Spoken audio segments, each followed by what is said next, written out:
થયો છે અને આ મહાકુંભમાં કરોડો લોકો આસ્થાની ડૂબકી અત્યાર સુધીમાં લગાવી ચૂક્યા છે, પણ કેટલીક હદભાગી ઘટનાઓ પણ બની છે, જેમાં ભાગદોડ મચી, કેટલાક લોકો અહીંયા ચગદાઈ ગયા, કેટલાક લોકોના મૃત્યુ થયા હતા અને એ બાદ હવે રાજકારણ તેજ થયું છે. ને જ્યારે રાજકારણ તેજ થયું છે ત્યારે સામસામે આક્ષેપ પ્રતિ આક્ષેપ લાગી રહ્યા છે અને તેમાં સાંસદ જયા બચ્ચને પણ હવે ઝંપલાવ્યું છે. જયા બચ્ચને ખૂબ ગંભીર અને સનસનીખેજ આરોપ લગાવ્યા છે. તેમનું કહેવું છે કે દુર્ઘટના બાદ શ્રદ્ધાળુઓના મૃતદેહોને નદીમાં ફેંકી દેવામાં આવ્યા છે.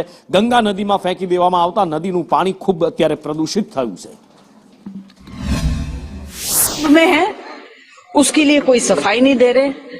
बॉडीज जो पानी में डाल दी गई हैं उससे पानी कंटेमिनेट हुआ है, यही पानी जो है लोगों तक पहुंच रहा है वहां, इसके ऊपर कोई सफाई नहीं दे रहे हैं और पूरा आई वॉश किया जा रहा है और सवाल उठा रहे हैं, खुद ही सवाल उठाते हैं, खुद ही जवाब दे रहे हैं जो असली मुद्दे हैं इस देश के।